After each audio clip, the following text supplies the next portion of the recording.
느헤미야 1장 1절에서 11절까지 구약 721면 1절 제가 먼저 봉독하겠습니다. 하갈의 아들 느헤미야의 말이라. 아닥사스당 왕 제20년 기스르월에 내가 수상궁에 있는데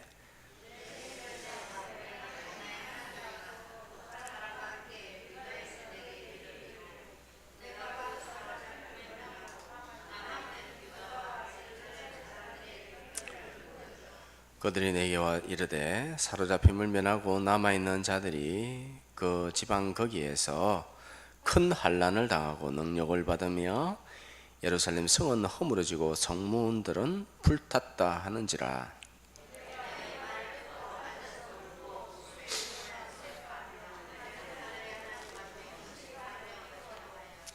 이르되 하늘의 하나님 여호와 크고 두려우신 하나님이여, 주를 사랑하고 주의 계명을 지키는 자에게 언약을 지키시며 긍휼을 베푸시는 주여 간구하나이다.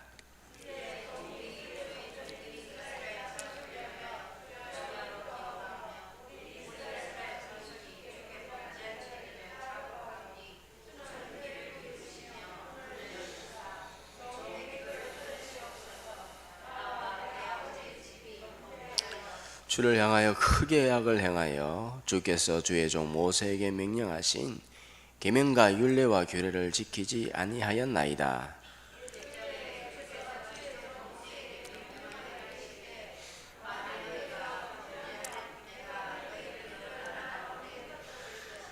만일 내게로 들어와 내 계명을 지켜 행하면 너희 쫓긴 자가 하늘 끝에 있을지라도 내가 거기서부터 그들을 모아 내 이름을 두려고 택한 곳에 돌아오게 하리라 하신 말씀을 이제 청하건대 기억하옵소서.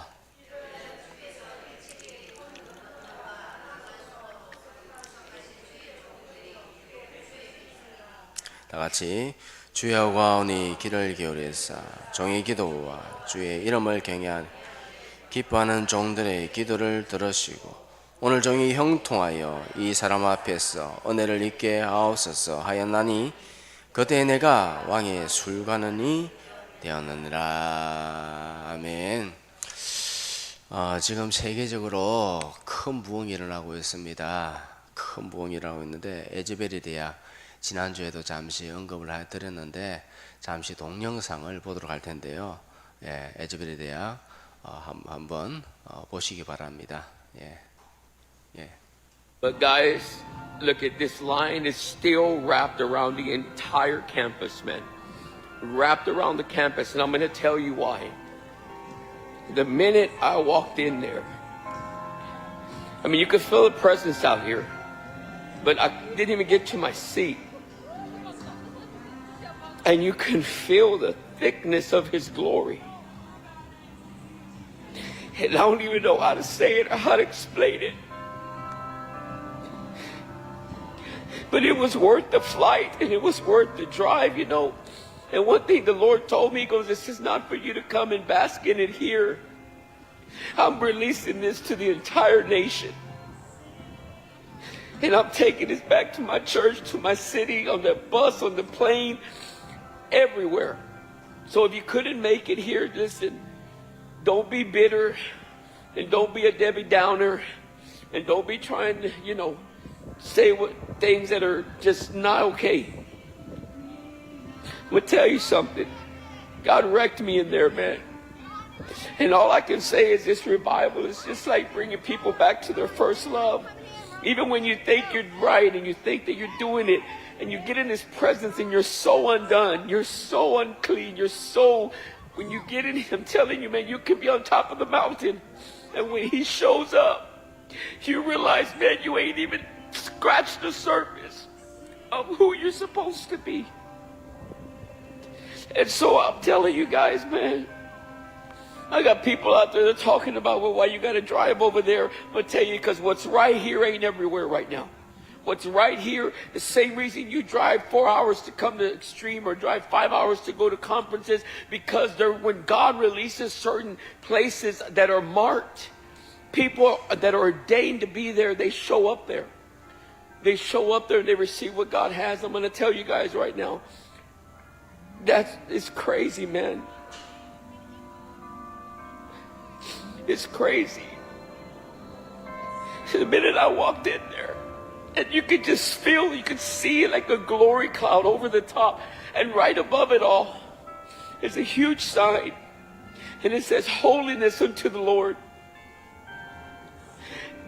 I'm telling you, man, there's no words to describe it.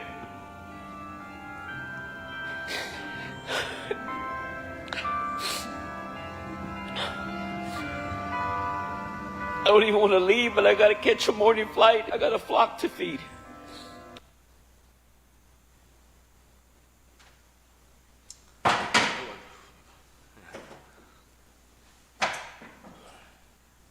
But guys, 자, 소리 좀 낮춰주세요. 네, 소리 낮춰 하나 더 보도록 하겠습니다. 자, 예. On this day in 1969, 1969년 8월 15일 뉴욕의 우드스탁에서 락 페스티벌이 열렸습니다. 40만 명이 넘는 젊은이들이 술과 마약, 성의 해방과 자유를 외치며 3일간 퇴폐와 향락을 즐겼습니다. 그곳에는 미국의 암흑과 같은 미래만 보일 뿐이었습니다. 그러나 하나님은 결코 미국의 젊은이들을 버리지 않으셨습니다. 1970년 2월 3일 켄터키주의 에즈베리 대학 월요일 체프 시간, 평소와 다름없이 천여 명의 교수진과 학생들이 모여 예배를 드리고 있었습니다. 그날의 설교를 대신했던 학감의 간증 후 한 남학생이 강단에 올라갔습니다. 그는 모든 사람들 앞에서 자신의 죄를 고백했고 하나님께서 어떻게 자신을 용서하시고 회복시키셨는지, 그로써 그의 영적인 필요가 어떻게 채워졌는지를 간증했습니다.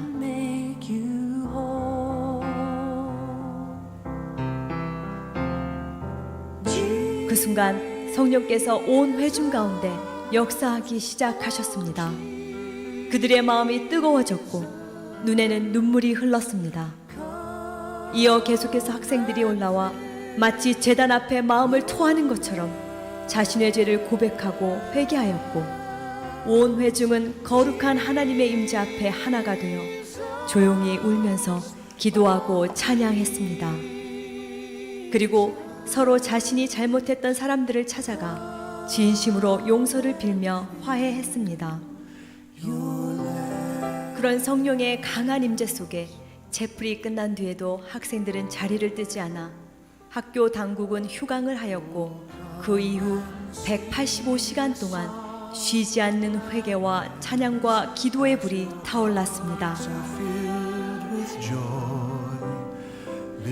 이 부흥의 소식은 각 지역 신문과 방송을 통해 순식간에 미 전역에 퍼졌으며, 영적 각성을 사모하는 여러 대학에서 에즈베리 대학의 학생들과 교수들을 초청하였고, 그들이 가는 곳마다 동일한 성령의 역사와 부흥이 일어났습니다. 그 후 에즈베리 대학의 부흥은 캠퍼스 각성을 넘어 미국 대중 전도 운동으로 이어져 미 전역의 130여 개가 넘는 대학과 수많은 교회들이 새롭게 깨어나게 되었습니다. 나아가 1995년 하워드 페인 대학, 휘튼 대학의 부흥, 그리고 2006년 또다시 일어난 에즈베리 대학 부흥의 불씨가 되었습니다. 네, 여기까지. 지금 에즈베리 대학에서 지금도 계속해서 하나님의 큰 역사가 일어나고 있는데요. 2월 8일부터 성령의 엄청난 강건적인 강력한 임재가 일어나고 있습니다. 아까 들었다시피 설교를 마치고 나서 한 명의 학생이, 지금도 마찬가지입니다, 한 명의 학생이 올라와서 자신의 죄를 고백하고 회개하였습니다. 그럼과 동시에 그들을 이어서 계속해서 사람들이 차례로 올라와서 회개하였고, 성령님께서 강건적으로 역사하셨습니다. 지금도 계속해서 예배가 진행되고 있습니다. 하루 24시간 끊임없이. 제가 종종 한 번씩 실시간으로 방영되기 때문에 제가 하루에도 몇 번씩 계속 들어가서 성령님의 임재를 느끼고 싶어서 그렇게 실시간으로 들어갑니다. 하루 24시간 쉬지 않고 6월 8일부터 시작해서 지금까지 건 한 달째 예배가 쉬지 않고 하루 24시간 예배를 드리고 있습니다. 자, 이것이 그러면은 단순히 그러면 한 어떤 지역의 부흥이 아니라 영적으로 지금 우리가 지금 이것이 무엇을 의미하는가? 이것을 우리는 한번 살펴봐야 됩니다.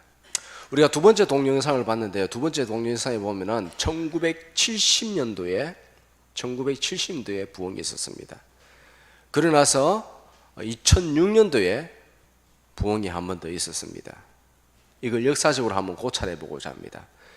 1970년도에 보면요, 이 부흥이 일어나고 나서 3년 뒤에 1973년도에 석유 파동이 있었습니다. 오일 파동이라고 하죠. 그러나서 10년간 이 전 세계 경제가 굉장히 어려웠습니다. 예, 석유 파동이라 합니다. 오일 파동. 인터넷 혹시 가능하신 분은 찾아보시면요, 얼마나 그때 미국의 금리가 18%까지 올랐습니다. 엄청났습니다. 그리고 2006년도에 또 에즈베리 대학에서 부흥이 있었는데 2년 후에 무슨 일이 났느냐 하면은 2008년도에 리먼 브러더 사건이 일어났습니다. 금융 위기가 일어났습니다. 그리고 지금은 이전보다 훨씬 강력한 에즈베리 대학에 지금 훨씬 강력한 성령님의 임재가 일어나고 있고 6, 7천 명 정도밖에 되지 않는 조그마한 마을에 수만 명이 모여들고 그 캠퍼스를 갖다가 몇 번이나 둘러쌀 정도로 그렇게 그 예배당에 들어가고자 그렇게 줄을 서 있고 밖에서 예배를 드리고 그런 상태입니다. 자, 우리나라도 한번 보십시오. 우리나라의 평양 대부흥 운동이 있었습니다. 몇 년도에? 1907년도에 평양 대부흥이 있었습니다. 그러고 나서 3년 뒤에 일제 식민지가 있었습니다. 1910년에서 1945년까지 35년간 일제 식민지가 있었습니다. 자, 여기서 알 수 있는 것이 무엇이냐? 에즈베리 대학에서 큰 부흥이 일어나고 있는데 하나님께서 왜 이런 부흥을 주셨는가? 지금 이제 이 부흥이 일어나는 사인은 무엇인가? 네, 사인은 무엇인가? 하나님께서 주시는 부흥은 의미는 무엇인가? 첫째, 침체기 때에 하나님께서 강권적으로 부흥을 허락하십니다. 침체기 때에, 영적 침체기 때에. 두 번째로는 환란이 일어나기 전에 하나님께서 그 환란을 이길 수 있는 힘을 주시기 위해서 이런 부흥을 허락하신다라는 것입니다. 예, 아시겠죠? 우리는 이런 하나님의 부흥, 갑작스러운 성령님의 강권적인 역사와 그 가운데서 역사적으로 과거에 무슨 일이 일어났는가에 대해서 살펴보면은 이번 에즈베리 대학의 부흥은 무엇인가? 지금도 계속해서 예배드리고 있는 이 강력한 성령님의 임재는 무엇인가? 우리 첫 번째 동영상에서 봤습니다. 그분이 목사입니다. 그분이 목사인데 계속 그곳에 머물고 있고 싶다는 거예요. 그런데 내일 설교해야 되기 때문에 다시 돌아가야 된다는 것으로 그렇게 마쳤습니다. 무슨 말을 하느냐? 지금도 앞으로 그에 대해서 전 세계적으로 일어날 일에 대해서 우리가 영적으로 준비해야 된다라는 것입니다. 누누이 말씀드렸던 것이 누누이 이 사실에 대해서는 말씀을 드렸습니다. 우리가 정말 전 세계적으로 일어날 일에 대해서 잘 준비해야 됩니다. 하나님께 기도하는 자는 홍수가 일어난다 할지라도 그 가운데서 보호하신다고 주님께서 약속하셨습니다. 젊은 사자가 줄인다 할지라도 하나님을 바라고 구하는 자는 좋은 것으로 만족해 하시리라고 주님께서 약속하셨습니다. 자, 오늘 느헤미야를 보면서 위기의 시대를 맞이하여 어떻게 해야 되는가 라는 것입니다. 여러분들 이제 조금씩 경제적인 팬데믹이 조금씩 느껴지죠, 그죠? 올해 들어서 물가가 좀 오르는 것이 느껴졌을 거예요. 이제 시작입니다. 이제 시작이에요. 괜찮다, 괜찮다 하는 말 일절 들으면 안 됩니다. 자, 느헤미야를 보면서 오늘 이 시대를 갖다 잘 분별하시기 바랍니다. 자, 첫 번째로 오늘 말씀을 통해서 알 수 있는 것이 무엇이냐면 시대를 잘 분별하고 시대적 사명의식을 가져야 한다라는 것입니다. 무엇이라고요? 시대를 잘 분별해야 된다. 그리고 사명의식을 가져야 된다. 하나님은 느헤미야 같은 사람을 사랑하십니다. 그를 사용하셔서 이스라엘을 다시 회복시켜 줬습니다. 우선적으로 그러면은 느헤미야는 어떤 사람인가를 잠시 살펴보도록 하겠습니다. 느헤미야가 사는 곳은 수상궁입니다. 페르시아 궁전입니다. 지금으로 말하자면 미국의 백악관입니다. 그의 직책은 무엇이냐면 술 맡은 관원장입니다. 이분의 역할이 무엇이냐 하면 식사 때마다 술에 독이 들었는지 음식에 독이 들었는지 살피는 사람입니다. 즉 다른 말로 하면 왕이 가장 신뢰하는 사람입니다. 당시의 왕들은 식사하는 동안에 국정을 토론하였습니다. 논의하였습니다. 그리고 식사 시간이 무려 2시간 정도나 되었습니다. 즉 이 느헤미야는 왕이 의사결정을 하는데 가장 큰 영향력을 미친 사람이었다라는 것입니다. 오늘날로 따지면 대통령의 비서실장 정도 되는 직위라고 볼 수 있습니다. 그는 최고의 실세를 가지고 있었습니다. 부귀영화, 권력, 권세, 명예 이런 것을 다 가지고 있었습니다. 당연히 그의 삶은 안정적이었고 가정은 평안했고 미래는 보장되어 있고 그는 정말 중요한 직책을 가지고 있었습니다. 개인적으로 볼 때요, 이보다 더 좋을 수는 없습니다. 최고의 그런 환경입니다. 그런데 어느 날 갑자기 자신의 형제 하나냐가 와서 민족의 비참한 소식을 전합니다.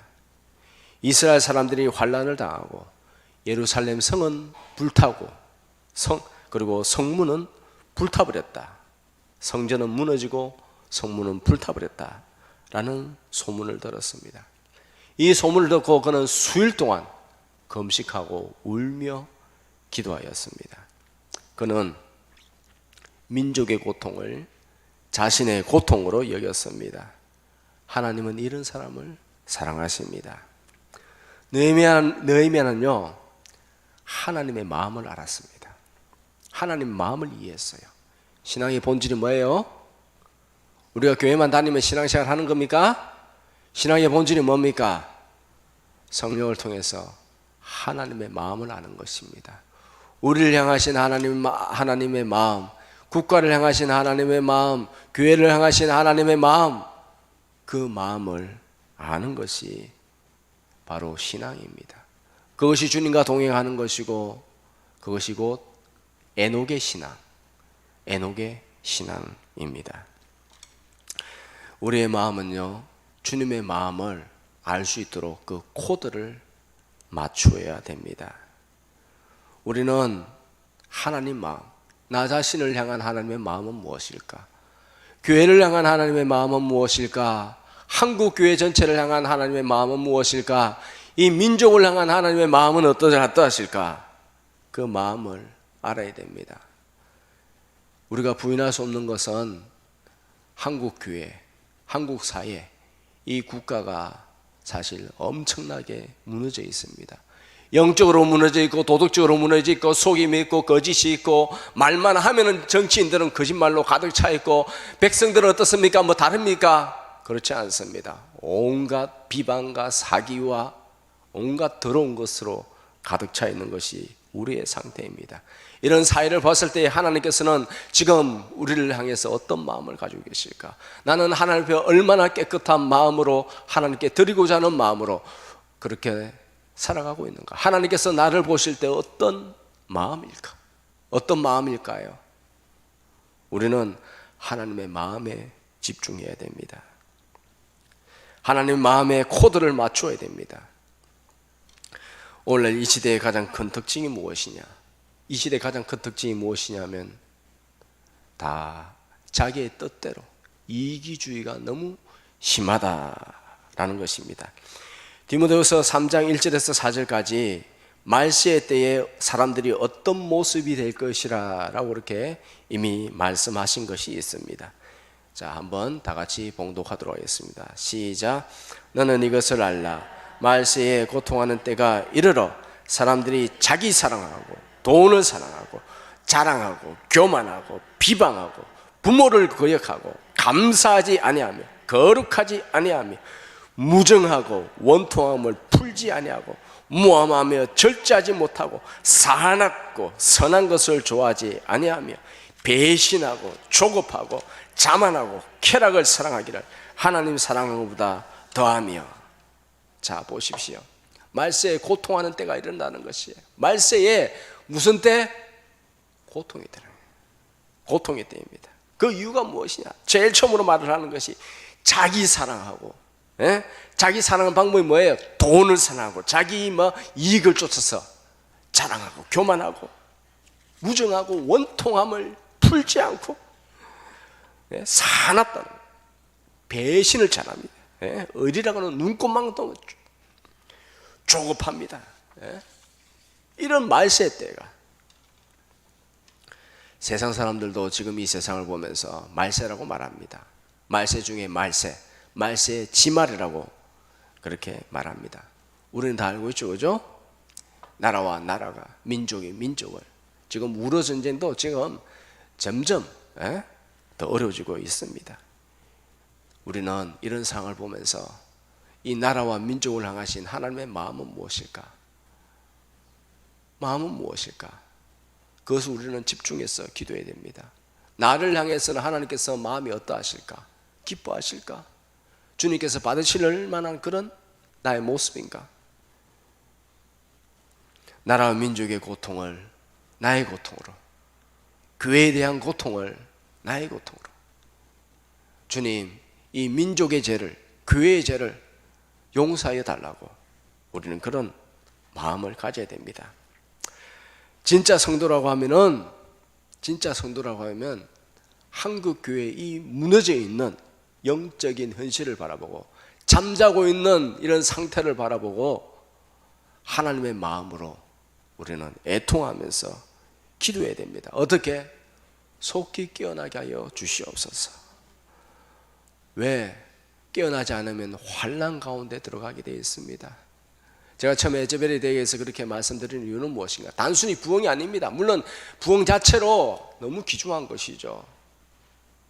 하나님의 그 강권적인 임재가 얼마나 강했으면은 들어가자마자 눈물이 흐르고 그냥 그곳을 떠나가기 싫을 정도로 엄청난 임재가 있었습니다. 그러면 그 다음에 어떤 일이 있는가? 그 사람들에게 주님께서 원하시는 것이 무엇인가? 그 사람들에게 하나님께서 원하시는 것은 하나님의 마음을 가졌으니까 전하라는 것입니다. 이 땅을 위해서 기도하라 라는 그런 것입니다. 그래서 환난 가운데 들어가는 것을 피해라. 깨어나지 못하면 더 깊은 환난으로, 침체로 들어갈 수밖에 없습니다. 우리는 나라와 민족과 교회를 위해서 깨어서 기도해야 됩니다. 우리나라 지금 중요한 기로에 서 있습니다. 엄청나게 중요한 기로에 서 있습니다. 지금 세상 돌아가는 일에 대해서 제가 참 말을 하고 싶은 게 많은데 더 이상 말을 하지 않겠습니다. 뉴스를 보시고, 뉴스에도 안 나옵니다. 뉴스는 사실 잘 안 나옵니다. 왜? 그런 말을 하면 백성들이, 국민들이 불안해할까봐 그런 말은 잘 안 합니다. 지난주에 제가 새마을금고에서 빨리 빼라고 그렇게 말했는데 지난주에 대구에서 벌써 금고가 부실이 일어나기 시작했습니다. 하여튼 그런 건 알아서 보시고요. 이 나라가 지금 아주 중요한 기로에 서 있습니다. 굉장히 중요한 기로에 서 있다. 우리는 지금 계속해서 정말 기도해야 될 때다라는 것입니다. 우리는 이 시대를 잘 분별해야 됩니다. 그리고 역사적 사명을 가지고 우리가 정말 깨어서 기도해야 될 때다라는 것입니다. 어떻게 기도해야 되는가? 느헤미야처럼 기도해야 됩니다. 느헤미야는 국가를 위해서 어떻게 기도했는가? 느헤미야 1장 7절에서 11절까지 보면은 대충 보면 이런 내용입니다. 우리가 범죄하였나이다. 우리가 범죄하면 다 흩어버릴 것이고, 우리가 다시 회개하면 하늘 끝에 다 흩어졌다 할지라도 하나님께서 다 모으실 줄 믿습니다. 이제 용서하여 주시옵시고 우리를 회복시켜 주시옵소서. 은혜를 베풀어 주소서. 형통케 하옵소서. 이렇게 하면서 울며 금식하며 제 위에서 기도하였습니다. 애통해하면서 기도하였습니다. 그때 하나님께서 어떤 일이 일어나게 하시는가? 11절 하반절에 보면 그때 내가 왕의 술관원이 되었느니라. 민족을 위해서 울며 금식기도 하고 그렇게 애통하는 마음으로 하나님의 마음을 가지고 기도할 때에, 그때에 이스라엘 민족을 위해서 일할 수 있는 권한과 힘을 주셨다라는 것을 알 수 있습니다. 우리가 가장 먼저 해야 될 것은 무엇이냐 하면은 민족과 교회를 향한, 우리를 향한 하나님의 마음을 알아야 됩니다.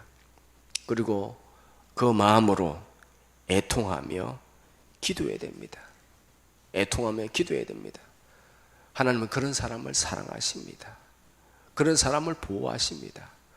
그런 사람을 사용하십니다.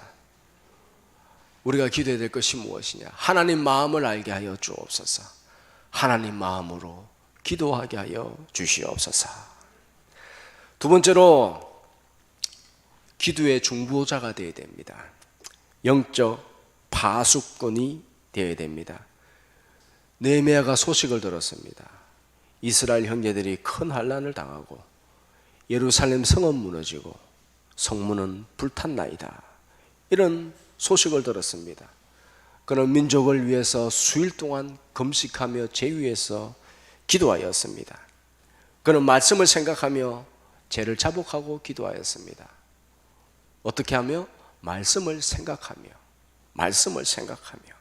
그렇게 용서를 구했습니다. 어떻게 기도하였냐 하면 6절 하반절에 보면 이런 내용이 있습니다. 나와 내 아버지 집이 범죄하여, 내가 범죄했다는 거예요. 나와 내 아버지 집이 범죄했다. 실제로 느헤미야는 범죄한 것이 없습니다. 이스라엘이 바벨론을 온 지 벌써 140년이 지났습니다. 이 느헤미야가 직접 범죄한 것은 아무것도 없습니다. 자기가 직접 잘못한 것은 아무것도 없습니다. 그렇지만 민족의 죄를 자신의 죄로 여겼습니다. 나의 민족이 범죄하였고 내가 범죄하였나이다. 나를 용서하여 주시옵시고 우리 민족을 용서하여 주옵소서. 이렇게 기도하였습니다. 우리는 나라가 힘들어지고 점점 무너져 내리는 그런 것을 보고 있습니다. 이런 상황에서 우리는 중보자가 되어야 됩니다. 예수님의 이름으로 중보해야 됩니다. 구경꾼이 되면 안 됩니다. 나만 살면 괜찮다, 나만 어렵지 않으면 괜찮다, 이런 이기주의적인 생각을 버려야 합니다. 나만 안 당하면 괜찮아, 그런 생각을 버려야 돼요. 나만 괜찮으면 상관없어. 세상 사람들이 이런 생각을 가지고 있거든요. 그러면은 하나님께서 기뻐하지 않습니다. 그러면 나도 망합니다. 나도 당합니다. 나만 괜찮다는 생각을 가지면 안 됩니다. 그런 생각을 가지면 안 되고, 하나님, 이 민족의 죄, 한국교회가 깨어나지 못한 것, 내가 범죄하였고 내가 잘못하였습니다. 나를 용서하여 주시옵소서 라고 하면서 하나님께 그렇게 중보자로서의 그런 위치에 서서 그렇게 기도해야 됩니다. 나라가 무너져도 나만 잘 살면 된다라는 이런 잘못된 생각, 마귀가 주는 생각, 올바르지 못한 생각, 그것을 버려야 됩니다. 물론 여러분들 몸도 아픈 분이 있고 경제적으로 여의지 못한 분도 있고 이런 분들이 있겠지만, 몸이 아프면은 하나님, 하나님의 마음이 아프군요. 이 땅을 향하신 하나님의 마음이 아프군요. 나는 얼마나 지금 하나님 앞에 서 있습니까? 하나님 뜻대로 살려고 하는 그런 모습이 어디 있습니까? 나 중심적으로 살았고, 나 위주로 살았고, 이기적으로 살았고, 이런 것을 하나님 용서하여 주시옵소서. 이것이 민족의 잘못이었고, 나라의 잘못이었고, 이 정치인의 잘못이었고, 나도 그런 생각을 가지고 있었는데, 하나님 이번 기회에 이 이기적인 생각을 버리게 하여 주시옵소서. 잘못된 생각이 태워지게 하여 주시옵소서. 우리가 성령님께 간구하며 기도하고 있습니다. 저는 간절히 원하옵기는 성령님의 강력한 임재가 우리 교회 가운데도 일어나길 소원합니다. 그렇게 하기 위해서는 어떻게 해야 됩니까? 하나님, 내가 범죄하였습니다. 내가 이기적이었고 나 중심적으로 살았고 나만 살아남으면 된다는 그런 잘못된 생각을 가지고 살았습니다. 용서하여 주시옵소서. 느헤미야는 나와 내 집이 범죄하였나이다. 이렇게 된 것은 내 잘못입니다. 나도 그 사람들과 다르지 않습니다. 그렇게 접근하였고 하나님의 마음으로 기도하였더니 하나님께서 그때에 술관원장, 권력을 가지고 있는 권력을 하나님께서, 힘을 하나님께서 주셨다라는 것입니다. 하나님께 쓰임받기 위해서는요, 우리가 이런 마음을 가지고 있어야 됩니다. 자, 18세기에 유명한 영국의 역사가였던 에드워드 기본이라는 사람이 있었는데, 이 사람이 로마가 패망한 이유를 도덕성의 타락이라고 하면서 그것에 대해서 다음과 같이 말을 하고 있습니다. 5가지를 설명하고 있는데요, 로마가 패망하기 전에, 멸망하기 전에 어떤 일이 있었는가 하면은, 첫 번째, 이혼율이 급격하게 증가하였다. 두 번째, 세금이 많아지고 공금이 유용하거나 공금이 낭비되었다. 세 번째, 사람들의 성적인 타락, 동성애가 더욱더 커지게 되었다. 네 번째, 군사력에 과다한 지출이 일어났다. 다섯 번째, 영적, 종교적 타락이 있었다 라고 그렇게 말을 하고 있습니다. 로마는 경제적으로 외부적으로 망한 것이 아니라 도덕적, 영적인 타락으로 무너져 내린 것입니다. 여러분, 지금 미국도요, 서방에 보통 우리 뉴스 나오는 거 보면 미국에 있는 뉴스, CNN이나 월스트리트저널이나 이런 데서 뉴스 나온 것을 가지고 그대로 보고 뺏겨서 세계 정황에 대해서 이렇게 뉴스 나오고 신문에 나오는 그런 경우가 많습니다만은, 지금 미국이요, 상태가 영 안 좋습니다. 경제적으로 지금 뭐 좋다고 하지만은 내부를 따지고 들어가 보면요, 경제 버블이 말이 아닙니다. 언제 터질지 모르는, 우리는 미리 터질 거예요. 우리나라가 먼저 터집니다. 왜냐하면은 경제적으로 약하기 때문에 터질 수밖에 없습니다. 4월달부터요 바젤3가 들어가는데, 바젤3 뭐 들어보신 분 없죠? 먼저 터지기 시작합니다. 미국도 지금 위험합니다. 왜냐? 하나님 앞에 잘못되었기 때문입니다. 그래서 하나님께서 그것을 깨어나라고 지금 기회를 주시는 것입니다. 기회를 주시는 거예요. 부흥을 주시는 것입니다. 환난 가운데 들어가지 말라고 주님께서 그런 기회를 주시는 것입니다. 자, 우리는 지금 기도해야 됩니다. 기도해야 될 때입니다. 우리가 나라를 위해서, 교회를 위해서 기도하면 하나님께서 우리를 아끼시고 사랑하셔서 그 환난을 면하게 해주십니다. 그러나 나만 생각하고 나만 피하면 된다 하면요, 나뿐만 아니라 우리의 자녀들, 우리의 가족들 다 위험하게 되어집니다. 정말 주님의 마음을 깨닫고 기도하시는 우리 성도로 사시기를 바랍니다. 그리고 마지막으로 느헤미야는 어떻게 했냐면 자원에서 기꺼이 헌신했다라는 것입니다. 앞에 살펴보았듯이 느헤미야는 대단한 권력을 가지고 있었습니다. 다른 사람을 보내어서 자신은 뒤에서 지시만 해도 되는 사람입니다. 그러나 그는 기도하면 할수록 자신이 직접 해야 되겠구나, 하나님께서 나에게 직접 하기를 원하시는구나 라는 것을 알고 그는 술관원직을 내려놓고 그 일에 완전히 헌신하였습니다. 무너진 성벽을 재건하는 일은 단순히 건물을 올리는 것이 아니라 민족의 자존심을 회복시키는 것이요, 신앙을 회복시키는 일이었습니다. 성벽을 재건하면서 느헤미야는 정말 죽을 고생을 하였습니다. 죽도록 그냥 고생했습니다. 엄청난 고생이 있었고, 대적하는 자들이 이 느헤미야를 여러 차례 죽이려고 그렇게 하였습니다. 느헤미야가 일을 할 때에, 하나님의 일을 할 때에 외부적으로 내부적으로 대적하는 자들이 일어났습니다. 그들이 연합전선을 구축해서 계속 방해하였습니다. 우리도 마찬가지예요. 우리가 하나님의 일을 하면 할수록요, 하나님의 일을 하지 못하도록 합니다. 우리가 나라를 위해서, 하나님께서 원하시는 일을 위해서 기도하려고 하면요, 기도하지 못하도록 여러 가지 근심, 걱정, 우리를 그렇게 해서 우리를 공격합니다. 우리를 하여금 기도하지 못하게 만듭니다. 그런데 우리는 이럴 때일수록 더욱더 지금 우리가 기도해야 될 때구나 라는 사실을 깨닫고 정말 이 시대의 중요한 시기에 기도해야 됩니다. 특별히 말세에 대적하는 자들이 더욱더 많이 일어나게 될 것입니다.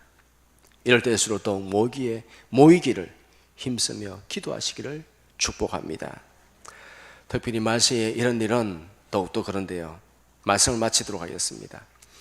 우리는 느헤미야처럼 무너진 성벽을 재건해야 됩니다.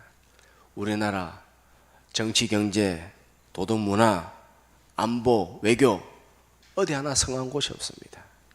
총체적으로 무너져 있습니다. 이 모든 일을 남의 일로 여기면 안 됩니다. 사람들 보면요, 도무지 감각이 없어요. 이 나라가 지금 얼마나 위태로운지 어려운지에 대한 감각이 없습니다. 그런 일이 오면은 이기적인 생각으로 나만 안 당하면 돼. 나만 안 당하면 돼. 이런 생각을 가지고 있는 사람들이 많습니다. 우리는요, 남의 일로 얘기하면 안 돼요. 그리고 특별히 더 중요한 것이 뭐라고요? 하나님 마음에 초점을 맞춰야 된다. 하나님께서 나를 보시면서 과연 기뻐하실까? 나를 용납하실까? 나를 인정하실까? 여러분, 어떤 것 같아요? 그것을 먼저 봐야 돼요. 하나님, 나는 죄인입니다. 그러나 주님께서 나를 불쌍히 여겨 주옵소서 라고 하면서 그런 애통하는 심령으로 하나님의 그 은혜만을 의지하면서 나가려고 하는가? 나를 향한, 나는 지금 하나님 앞에 어떤 모습인가? 물론 어려움도 있지만은 그 어려움 때문에 하나님을 더 찾는가? 아니면 어려움 때문에 원망인, 불평하면서 그렇게 살아가는가?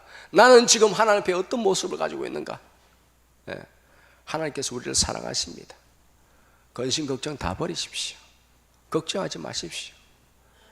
그러나 두 번째로는, 과연 나는 그러면은 이 모든 일이 났을 때 내가 이기적인 모습이 아닌가?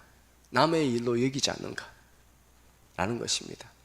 그리고 우리가 이 땅을 위해서 정말 중보해야 될 때입니다. 지난 수요일 날 3.1절을 맞이했습니다. 104주년 3.1절을 맞이했습니다. 104주년 3.1절을 맞이하면서 하나님께서 이 나라를 향해서 어떤 마음일까라는 것에 대해서 생각하며 그렇게 말씀을 준비했습니다. 하나님께서 교회를 향한 마음이 어떨까? 주님께서는 제가 기도하고 제가 말씀을 준비하고 그렇게 하면서 하나님께서는 굉장히 지금 화가 나 있는 상태다. 그럼 어떻게 되는가? 우리가 기도해야 됩니다. 나의 죄 때문입니다.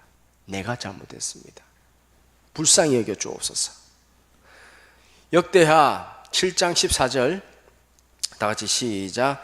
내 이름으로 일컫는 내 백성이 그들의 악한 길에서 떠나 스스로 낮추고 기도하여 내 얼굴을 찾으면 내가 하늘에서 듣고 그들의 죄를 사하고 그들의 땅을 고칠지라. 아멘.